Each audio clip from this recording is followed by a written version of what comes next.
जय सिया राम। आज हम जिन भक्त की कथा अपने कथा रसिक श्री सीताराम जी को श्रवण कराने वाले हैं, उनका नाम है श्री गौरा जी, जिन्हें गौरा कुम्हार जी कहा जाता था, क्योंकि ये कुम्हार थे, मिट्टी के बर्तन बनाया करते थे।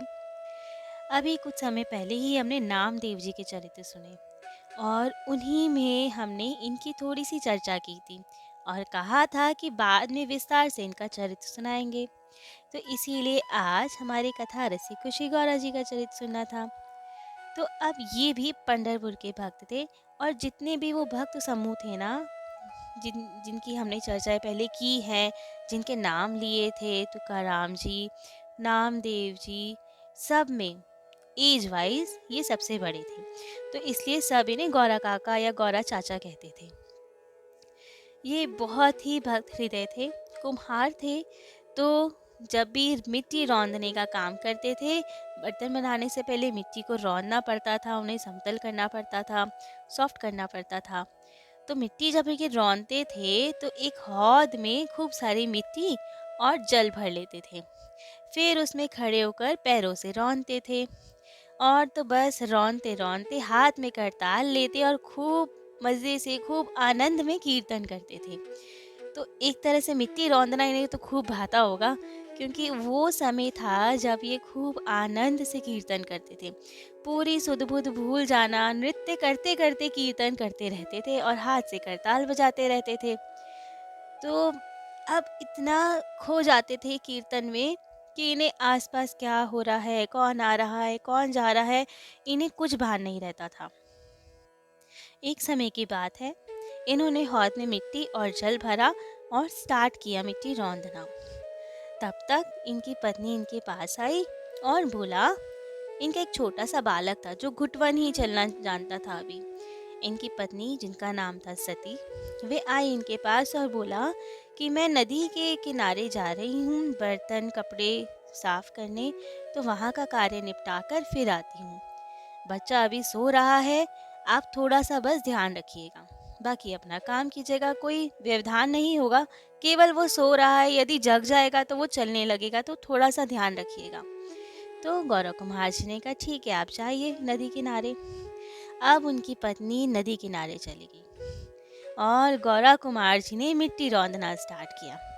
अब तो मिट्टी रौंदते समय वे कीर्तन करते थे, उन्होंने ली हाथ में करताल और बस नृत्य करते हुए, करताल बजाते हुए खूब आनंद से कीर्तन करने लगे। अब तो कीर्तन में इतनी उन्होंने सुध-बुध खो दी कि बस खूब जोर से मगन होकर कीर्तन में डूब गए। खूब आनंद से कीर्तन चल रहा था। अब काफी देर हुई, वो बच्चे की नींद खुल गई। चलना जानता नहीं था लेकिन घुटवन चलता था। अब जब नींद खुली तो देखा कि मैया कहाँ है। मैया दिखी नहीं, तो पिता दिखे उन्हें अपने कि अच्छा मेरे पिता वहाँ पे हैं। तो अब सोचा कि पिता के पास जाया जाए और अब घुटवन चलते चलते पिता के समीप आने लगे। अब वो किलकारी भी मार रहे होंगे, लेकिन नामदेव जी तो कीर्तन में बिजी, उनको तो कुछ नहीं पता चला कि बच्चा जग गया है या मुझे उन पे ध्यान देना चाहिए। उन्होंने ध्यान नहीं दिया और वो छोटा सा बालक घुटवन चलते चलते हौद के पास आ गया। अब तो उसे हौद में अपने पिता दिख रहे थे और वो चाह रहा था कि अब माँ नहीं दिख रही तो मैं पिता की गोद में चला जाऊं। तो अब हौद की थोड़ी किनारी तो ऊंची थी, परंतु घुटवन चलते हुए जैसे तैसे वो उसमें चढ़ा, लेकिन अब छोटा सा बालक था तो चढ़ने के चक्कर में वो हौद में गिर गया। अब नामदेव जी की हौद में तो पूरी मिट्टी और जल भरा हुआ था और बालक बहुत छोटा था। वो हौद में गिर गया, अब रोया होगा, परंतु गौरा जी को तो कुछ ना सुनाई दे, वे तो मगन थे कीर्तन में, उन्हें कुछ नहीं पता चला कि क्या हो गया। बच्चा हौद में गिर गया, रो रहा है, उन्हें कुछ भान नहीं। वे बिल्कुल कीर्तन में खोए हुए थे और नृत्य करते करते मिट्टी रौंद रहे थे। अब बालक उसमें गिर गया और मिट्टी रौंदते रौंदते वो बालक कब उनके पैरों के नीचे आ गया और मिट्टी रौंदते रौंदते वो बालक भी रुंध गया। गौरा जी को बिल्कुल भी भान नहीं हुआ, उन्हें कुछ आभास नहीं हुआ कि बालक रुंध गया। वे तो मगन होकर अपने हरि विठ्ठल माझा विठ्ठल विठोबा कीर्तन करने में ही मग्न थे। जय जय राम कृष्ण हरि, जय जय राम कृष्ण हरि। उन्हें कुछ नहीं पता चला। अब वो बालक रुंधता ही चला गया, मिट्टी में पूरा धंस गया। उसके अंग के चीथड़े उड़ गए, पूरा रुंध गया, लेकिन उन्हें कुछ नहीं पता चला। समय बीता, थोड़ी देर हुई, माँ नदी से आई। उन्होंने देखा कि बालक नहीं सो रहा है वहाँ पे। माँ ने ढूंढा सारे में, सती जी ने ढूंढा कि बालक कहाँ गया, कि जग गया होगा तो इधर उधर चलते चला गया होगा कहीं। हर जगह देखा, बालक नहीं मिला। लेकिन अब तो वे बहुत घबराई कि बालक कहाँ चला गया, कहीं बाहर ना निकल गया हो, कहीं गिर ना गया हो, बालक कहाँ गया। सारे में ढूंढा, कहीं नहीं मिला।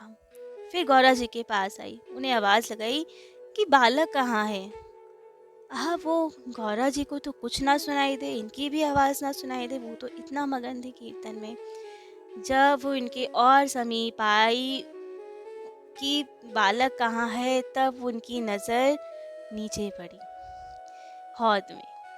देखा, हौद में बच्चे का सर, शरीर के अंग प्रत्यंग अलग, चीथड़े उड़े हुए उसके। तो बस वे तो मूर्छित होके गिर पड़ी। जब उन्हें चेतना आई तब वो जगी। गौरा जी को बोला कि क्या कर रहे हैं आप नीचे देखिए। लेकिन गौरा जी को कोई होश नहीं, वे अपने कीर्तन में मगन, उन्हें कुछ नहीं पता चला। तब तो सती जी ने पूरा झकझोर दिया गौरा जी को और उन्हें चेतना लाए। तब वे जगे और उन्हें पता चला। इन्होंने बताया कि क्या किया है आपने, आपने मिट्टी के साथ अपना बच्चा ही रौंद दिया। तब गौरा जी को होश आया कि ये क्या हो गया, इतना महान अपराध हो गया मुझसे। मुझे इतना भी भान नहीं रहा कि एक छोटा सा बालक मेरे पैरों में रुंध रहा है। तो महान दुख हुआ उन्हें, बहुत बहुत विलाप किया कि अब क्या करे ईश्वर, ये कैसे हो गया मुझसे।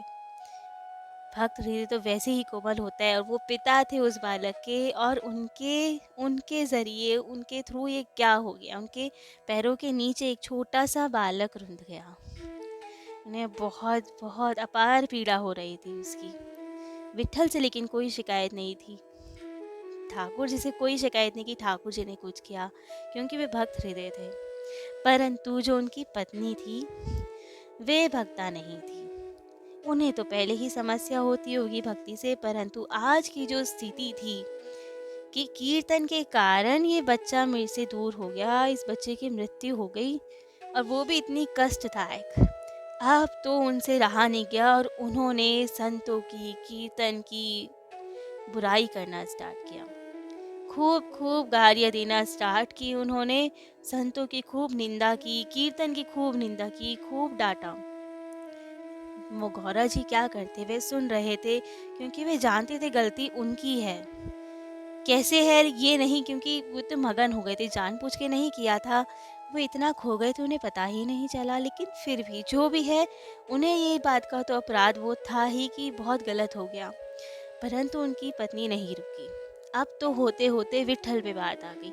अब तो उन्होंने विट्ठल को गाली देनी स्टार्ट की कि ये है ही ऐसे, और कीर्तन से क्या लाभ मिल गया तुम्हें, बच्चा रौंद दिया तुमने। खूब खूब वो बोलने लगी। अब तो बहुत देर बर्दाश्त करने के बाद गौरा जी की भी सहन शक्ति जवाब दे गई। उन्होंने खूब समझाया कि जो होना था वो हो गया, अब मैं क्या कर सकता हूँ, हम कुछ भी नहीं कर सकते, हम ये इसको वापस नहीं ला सकते हैं। होना था जो हो गया, अब और मत बोलिए, ठाकुर जी के बारे में, संतों के बारे में बुराई मत कीजिए। लेकिन उनकी पत्नी माने ही ना, वो बोलती ही चली गई, गुस्सा करती ही चली गई, सब संतों को नाम ले लेकर ठाकुर जी को खूब खूब भला बुरा कहने लगी। जब इतना हो गया, वो नहीं मानी। गौरा जी ने कहा भी कि कोई बात नहीं, बालक है, ठाकुर जी ने जैसे ये बालक दिया है वैसे और भी दे देंगे। लेकिन वो ना मानी। उनके बर्दाश्त से जब बाहर हुआ, तब तो वे अपनी पत्नी को मारने दौड़े। तब उनकी पत्नी घबराई, वे जानती थी अब कि ये कुछ करेंगे। तो फिर उन्होंने शपथ दी भागते भागते कि तुम्हें विट्ठल की सौगंध, यदि मेरे पास भी आए, मुझे स्पर्श भी किया तो अब सौगंध सुनते ही, शपथ सुनते ही गौरा जी सहम गए और वहीं खड़े हो गए और उसके बाद एक शब्द नहीं बोला, ना उनके पास गए। बस अब वे शांत भाव से अपना भजन कीर्तन में, ठाकुर सेवा में लग गए। समय बीता। अब गौरा जी की पत्नी का ये दुख तो अपार था, लेकिन फिर भी धीरे धीरे वे संभली। परंतु उन्होंने ध्यान दिया कि अब गौरा जी उनसे ना बात करते थे, ना उनके पास आते थे, केवल ठाकुर जी में ही लगे रहते थे, विरक्त से हो गए थे। तो इनकी पत्नी एक दिन गौरा जी के पास गई, प्रेम से आराम से बात की और पूछा कि आप इतने विरक्त से क्यों हो गए हैं? आप पास में भी नहीं आते, बात भी नहीं करते, ऐसे कैसे चलेगा? हम गृहस्थ में हैं, ठाकुर जी ने चाहा तो दूसरी संतान हो जाएगी, लेकिन आप बात तो किया कीजिए। आप तो बिल्कुल ही अब बात ही नहीं करते मुझसे, लगता ही नहीं कि आप मेरे पति हैं, मैं आपकी पत्नी हूँ। तब गौरा जी ने कहा कि आपने ही कहा था मुझे कि तुम्हें ठाकुर जी की शपथ है यदि मेरे पास आए तो ठीक है, अब मैं आपके पास नहीं आऊँगा। अब मैं विरक्त हूँ, अब मैं आपको अपनी पत्नी नहीं स्वीकार करता, हम साथ रह रहे हैं क्योंकि ठाकुर जी की इच्छा है। अब तो उन्हें बहुत दुख हुआ कि मैंने ये क्या शपथ दे दी इन्हें, और अपार पीड़ा, दूसरा दुख। अब कैसे किया जाए, क्या किया जाए? बहुत दुखी हुई। एक दिन अपने मायके गई, अपने पिता के घर, और पिता को जाकर पूरी स्थिति बताई। पिता ने भी कहा कि हम उन्हें कुछ नहीं कह सकते, वे तो हम जानते ही थे शुरू से कि भक्त हृदय है। आपने जब इतनी बड़ी शपथ दे दी तो अब वो शपथ तो नहीं तोड़ेंगे अपनी, तो इसमें उनकी गलती नहीं है। ये तो हमारा ही भाग्य है जो ऐसा कुछ हो गया है कि आपने उन्हें शपथ दी, तो अब वो उसका निर्वाह तो करेंगी ही, और वो गलत नहीं है, हम उन्हें गलत नहीं ठहरा सकते इस चीज़ के लिए। लेकिन क्या किया जाए? अब वे इतनी दुखी थी कि उन्हें बालक चाहिए था। वो कह रही थी कि अब घर में एक बालक तो हो जो मन भी लगे, मैं पहले बालक को कैसे भूलूं, वरना वो हर वक्त उदास रहती है, तो क्या किया जाए? तब उनके पिता ने एक सुझाव दिया कि कोई बात नहीं, आपकी जो छोटी बहन है उनका विवाह गौरा जी से करा दिया जाए। पहले ज़माने में ऐसा कर दिया जाता था, तो इसमें किसी को कोई आपत्ति नहीं थी। तो अब गौरा जी को बुलाया गया और उनसे बात की गई। उनके ससुर ने ही उनसे बात की कि हमें सब पता लगा कि इन्होंने आपको शपथ दी है सती जी ने, तो इसलिए अब आप विरक्त हो गए हैं। तो कोई बात नहीं, ठाकुर जी की शपथ निभानी ठीक बात है, लेकिन वंश चलाने के लिए भी तो कोई होना चाहिए। तो आप हमारी छोटी पुत्री को, सती जी की छोटी बहन को स्वीकार कीजिए पत्नी रूप में, और फिर गृहस्थ जीवन में प्रवेश कीजिए। तो उनकी पत्नी ने भी समझाया, सती जी ने भी गौरा जी को समझाया कि कोई बात नहीं, यदि आप, मैंने गलती की, मैंने शपथ दी, तो कोई बात नहीं, अब आप इनसे विवाह कर लीजिए। घर में अगर पत्नी आएगी, थोड़ा माहौल चेंज होगा, क्योंकि अभी बहुत उदासी है घर में, नहीं रहा जाता। तो ठीक है, जब दोनों ने इतना कहा तो गौरा जी ने स्वीकृति दे दी, और दिन निश्चित हुआ, मुहूर्त निश्चित हुआ, और सती जी की छोटी बहन के साथ गौरा जी का विवाह होने लगा। अब धीरे धीरे विवाह की सारी रस्में पूर्ण होने लगी। फेरे हुए, सब हुई, जयमाल हुई, सिंदूरदान हुआ, सब हुआ, और विदाई का समय आया। जब विदाई होने लगी तो गौरा जी के ससुर आए उनके पास, बहुत अनुनय विनय की और कहा कि जमाई जी, हमें एक आपसे वचन चाहिए। गौरा जी ने कहा, कैसा वचन? तो ससुर जी ने कहा कि देखिए, हमारी दोनों पुत्री आपसे विवाह करने जा रही हैं। एक का तो विवाह हो रखा है, दूसरे का भी हो गया, और विदाई की बेला है। तो आप हमें वचन दीजिए कि दोनों पत्नियों में आप भेदभाव नहीं रखेंगे। अगर आप भेदभाव रखेंगे तो हमारी पुत्रियां दुखी होंगी, जिनके साथ भेदभाव होगा उन्हें बहुत कष्ट होगा। तो आपसे हम ये वचन मांगते हैं कि आप हमारी दोनों पुत्रियों में भेदभाव ना रखें, जैसे एक को मानते हैं वैसे ही दूसरी को मानिएगा। अब तो गौरा जी ने ये वचन दे दिया। घर आए विदा करवा के, और गौरा जी अब दोनों से ही विरक्त। अब तो नई बहू भी आई, उन्होंने देखा कि गौरा जी तो उनसे भी बात नहीं करते हैं, बाहर ही रहते हैं। तो फिर अब उस सती जी ने पूछा गौरा जी से कि ये क्या बात हुई, आपकी स्वीकृति से विवाह हुआ है, लेकिन आप तो बात भी नहीं करते उनके साथ, ना मुझसे करते थे पहले और अब तो इनसे भी नहीं करते आप बात। तो इतनी विरक्ति क्यों? ऐसा व्यवहार क्यों? तब गौरा जी ने कहा कि आपके पिता ने ही मुझसे वचन लिया है कि जैसे मैं आपको रखता हूँ, जैसा आपको मानता हूँ, वैसा ही इन्हें मानूं, भेदभाव ना करूं। तो मैं तो आपको भी पत्नी नहीं मानता, तो अब इनको भी पत्नी नहीं मानूंगा। अब तो ये सुन के दोनों के पैरों से जमीन खिसक गई। दोनों को अपार दुख हुआ कि ये क्या हो गया।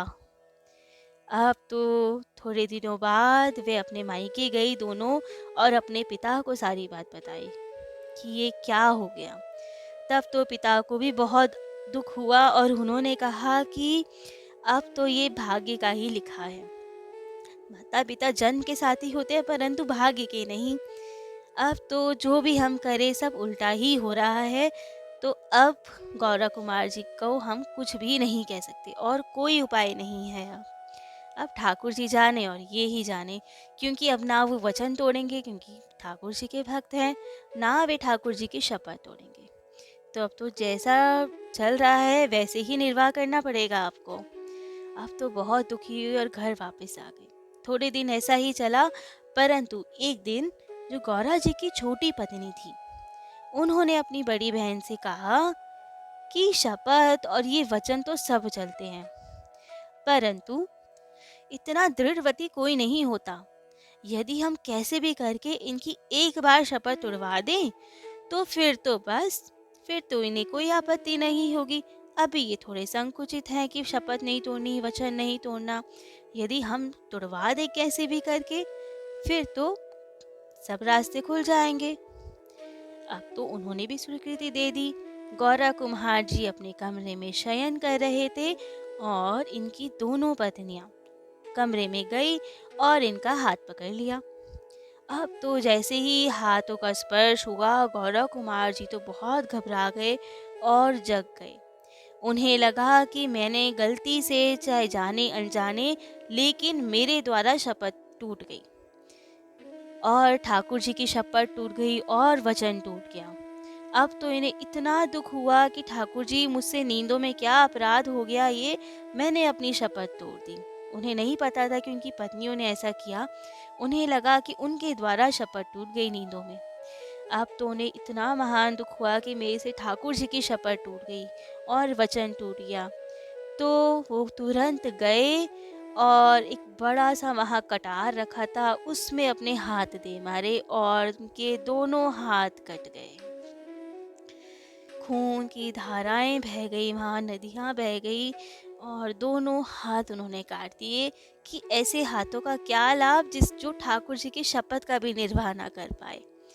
अब तो उनकी दोनों पत्नियों को इतना दुख हुआ कि हम इन्हें क्या समझते थे कि अगर शपथ हम तुड़वा दे तो कोई दिक्कत नहीं होगी, परंतु ये इतने महान है, इन्होंने तो अपने हाथ ही काट लिए। अब तो वे बहुत दुखी हुई कि गलती हमारी ही है, हम जो करना चाहते हैं वही उल्टा पड़ जाता है। क्या किया जाए, अब कैसे निर्वाह होगा अब? क्योंकि अभी कुम्हार थे, इनका काम तो यही था, मिट्टी सही करना और फिर उससे बर्तन बना के वो बर्तन बेचना। अब मिट्टी तो पैरों से रौंदी जाए, परंतु जब हाथ ही नहीं है तो बर्तन कैसे बनाए, बेचने कैसे जाएं? तो खाने की भी समस्या घर में, ना अन्न ना जल, कुछ भी नहीं, पैसे ही नहीं बचे, ना कोई काम कर पाते ये क्योंकि हाथ ही नहीं थे, ये तो कुम्हार थे। अब तो ऐसे ही भूखे रहना पड़ा। और गौरव कुमार जी ने अपनी पत्नियों को बोला कि यदि आपने किसी से मांगा, अपने पीहर में या पड़ोसी से या किसी को भी हमारी स्थिति बताई कि हम भूखे हैं और हम पे धन भी नहीं बचा, तो अभी तो मैंने हाथ काटे हैं, अगली बार गर्दन काटूंगा। शपथ है तुम्हें कि अगर कुछ भी किसी को भी कोई भी शिकायत की तो। अब तो तीनों जने भूखे ही रहने लगे। 3 दिन हो गए उन्हें भूखे रहते हुए। और अब आगे क्या हुआ, कैसे निर्वाह किया ठाकुर जी ने इनका, ये हम कल श्रवण करेंगे। आज के लिए इतना ही। जय जय श्री सीताराम।